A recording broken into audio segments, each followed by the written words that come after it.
हाय दोस्तों, कल हमने सीखा था बट्टा की जोड़, बाकी गुणे भाग। आज हम उससे आगे करते हैं। आप देख रहे हैं मैथ बाई भर्त के साथ बेसिक से गणित। अब देखिए, आज हम सीखेंगे बोर्ड मास, और उससे पहले थोड़ा हम आज एक और लॉजिक है जो आपके बहुत काम आने वाले हैं। आरोही और अवरोही क्रम को सीख लेते हैं। देखते हैं आरोही क्रम और अवरोही क्रम कैसे संख्या आरोही और अवरोही क्रम में लिखी जाती है। सबसे पहले देखिए आरोही क्रम। आरोही क्रम यानी हमें कोई संख्या दे दी, मान लो 7, 6, 3, 1, 5, 2 बोल दिया। इस संख्या को हमें आरोही क्रम में लिखना है। आरोही क्रम में कैसे लिखे, देखिए दोस्तों। अब इस संख्या को हमें आरोही क्रम में लिखना। अब देखिए दोस्तों, आरोही क्रम का मतलब क्या होता है। आरोही क्रम यानी कि आरोही क्रम, मान लो आरोही क्रम, और एक होता है अवरोही क्रम। क्या होता है? अवरोही। ये तो आप सबने पढ़ा ही होगा, आरोही क्रम और अवरोही क्रम। फिर भी देखते हैं। अब देखिए दोस्तों, आरोही क्रम, देखिए ये शब्द छोटा है और ये शब्द बड़ा है। अवरोही बड़ा है इसमें क्योंकि 4 वर्ड है। देखो 1, 2, 3 और 4। इसमें कितने हैं? 1, 2 और 3। जो शब्द छोटा है यानी कि आरोही क्रम शब्द छोटा है, तो आरोही क्रम में सबसे पहले छोटी संख्या आएगी, फिर बाद में बड़ी आएगी। अब देखिए अवरोही क्रम बड़ा है, 1, 2, 3 और 4। ये अवरोही क्रम शब्द बड़ा है, तो इसमें अवरोही क्रम में ऐसे लिखा जाता है। तो उसी प्रकार देखिए, अब आप समझ ही गए होंगे आरोही क्रम में कैसे लिखते हैं और अवरोही क्रम में कैसे लिखते हैं। क्योंकि आरोही शब्द है जो छोटा होता है, तो सबसे पहले छोटी संख्या आएगी और अवरोही क्रम यानी अवरोही यानी 4 शब्द आते हैं अवरोही में, इसलिए अवरोही में सबसे पहले बड़ा होता है। तो बड़ी संख्या पहले और छोटी संख्या बाद में आएगी। देखिए अब इन संख्याओं को हम कैसे लिखेंगे, आप बताइए। वैसे कि देखिए आरोही क्रम यानी सबसे 3 वर्ड ही है और अवरोही में 4 होते हैं, तो सबसे पहले छोटी संख्या है तो छोटी छोटी आगे लिखेंगे। तो हम इसे कैसे लिखेंगे? आरोही क्रम में। आरोही क्रम, ये आरोही क्रम में लिखो संख्या। सबसे पहले आएगी 1, फिर 2, फिर 3, फिर 5, फिर 6, फिर 7। ये हो गया हमारा आरोही क्रम। अब देखिए, मान लो आपको दे दी एक संख्या 3, 1, 6, 9, 7। अवरोही क्रम में लिखे। ये क्वेश्चन मिलता है आपको, मान लो।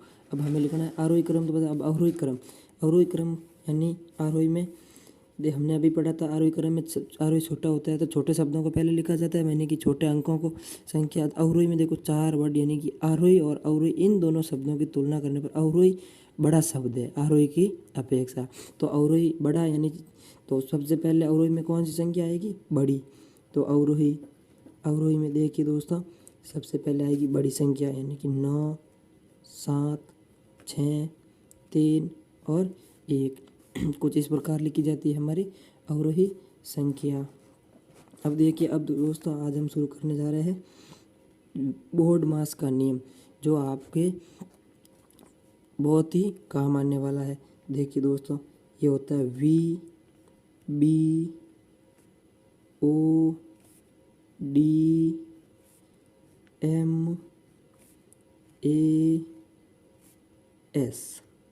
देखिए दोस्तों, इसका मतलब क्या होता है? वी बोर्ड मास, इसका मतलब क्या होता है? वी, सबसे पहले वी का मतलब होता है रेखा बंधन, या रेखा बंधनी भी बोलते हैं।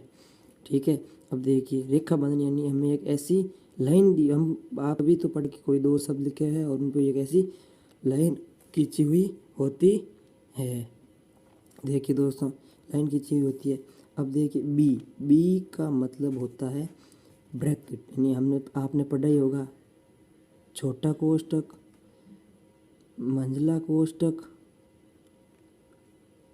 ठीक है, और बड़ा कोष्टक। ये तो आप लोगों ने पढ़ा ही होगा। तो देखिए दोस्तों, ये हो गया। फिर ओ का मतलब होता है ऑप, या हिंदी में इसे बोलते हैं का। ये होता है ओ का मतलब। अब देखिए डी, डी का मतलब होता है डिवाइड यानी भाग, ये होता है डी का। ये हो गए एम, एम का मतलब होता है मल्टीपल, मल्टीपल यानी गुणा करना यानी गुणा करना। देखिए दोस्तों अब ए का मतलब हो गया एडिशन, एडिशन यानी कि संख्या को जोड़ना, और एस का मतलब हो गया सब्ट्रैक्शन, यानी सब्ट्रैक्ट मतलब घटाना, किस संख्या को किस संख्या में से घटाना। अब आपको ये तो समझ में आ गई होगा। तो देखिए एक आध उदाहरण लेते हैं हम। मान लो सबसे पहले आपको एक संख्या दे दी 4/2 + 2, इसे सॉल्व करना है। इस पे दे दी है रेखा बंधनी। कैसे किया जाएगा ये क्वेश्चन देखिए दोस्तों, ये हमें सॉल्व करना होता है। मान लो तो ये हम किस प्रकार सॉल्व करेंगे। सबसे पहले बोर्ड मास नियम देखिए, बोर्ड मास के अनुसार सबसे पहले किसे सॉल्व करना है हमें, इसके अनुसार देखें तो पहले पास वी मतलब रेखा बंधन, यानी जिस पे ये लाइन खींची हुई है उन वर्णों को हमें करना है पहले सरल। तो देखिए 4 कोस ये भाग, और इन पे दोनों पे लाइन है तो जोड़ दो, 2 + 2 कितने हो गए दोस्तों, 2 + 2 हो गए दोस्तों 4 हो गए 4। अब देखिए दोस्तों आगे, अब हमें करना है इनका भाग, दूसरी कोई संख्या हमारे पास है नहीं, तो 4 का भाग 4 में कितनी बार जाएगा, एक बार। ये हो गया हमारा पहला क्वेश्चन। उदाहरण ले रहे हैं, अब एक उदाहरण और लेते हैं। देखिए दोस्तों 2 × 2 भाग 2 - 3 × 4 कोष्टक 2 + 3 + 7। अब देखिए दोस्तों इस उदाहरण को हम किस प्रकार सॉल्व करेंगे बोर्ड मास के अनुसार। देखिए ये होता है वी बोर्ड मास। तो वी बोर्ड मास देखो, सबसे पहले वी रेखा बंधन, देखो इसमें कहीं रेखा बंधनी है नहीं है।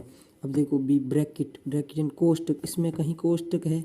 सबसे पहले ये कोष्टक है तो कोष्टक को सरल करेंगे। देखिए दोस्तों कोष्टक को सरल करने के लिए इनको सेम उतार दो, उसी तरह 2 × 2 भाग 2 - 3 × 4, और कोष्टक है यानी कि होता है गुणा।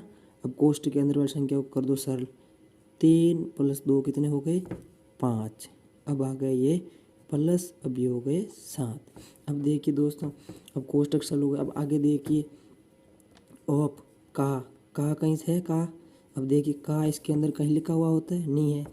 तो देखिए आगे आता है हमारे डी यानी डिवाइड। सबसे पहले हमें सरल करना है भाग को, तो आगे करेंगे 2 × ये भाग, 2 का भाग देखो 2 में कितनी बार जाएगा एक बार। अब ये माइनस ये 3 × 4 × 5 भाग ये हो गए 7। अब देखिए दोस्तों आगे, अब बोर्ड मास के अनुसार अब भाग भी हो गया, भाग के बाद हमें क्या करना होता है गुणा। अब देखिए इस हमारे समीकरण के अंदर गुणा सरल करना, 2 × 1 ये गुणा, 2 × 1 2, ये माइनस 3 × 4 × 5, 4 - 3 कितने होते हैं 12, 12 × 5 कितने होते हैं 12 × 5 12 × 5 60, तो ये हो गए 60। अब आ गए ये वापस प्लस के 7। अब देखिए दोस्तों अब इसमें क्या होता है आगे, अब देखिए ये मल्टीपल गुणा हो गया। इसके बाद हमें पहले क्या करनी है जोड़ पहले करनी है। तो देखिए दोस्तों सबसे पहले हम करेंगे जोड़। अब ये इस चिन्ह को सरल करना सबसे पहले, तो ये 2, अब देखिए दोस्तों ये माइनस के 60 और ये प्लस के 7 है। तो माइनस की संख्या बड़ी होती है, उसमें से छोटी संख्या घटा दो, क्योंकि माइनस के 60 बड़े हैं और प्लस के 7 छोटे हैं। तो 60 में से 7 जाएंगे, पीछे कितने बचेंगे हमारे पास, पीछे बनेंगे माइनस के 53। अब देखिए दोस्तों हमारे पास बचा है एक माइनस, इसको सरल करो, 53 - 2 कितने हो गए 51, और माइनस की संख्या बड़ी है तो ये माइनस वापस आएगा इसके साथ। कुछ इस प्रकार होता है ये बोर्ड मास का नियम।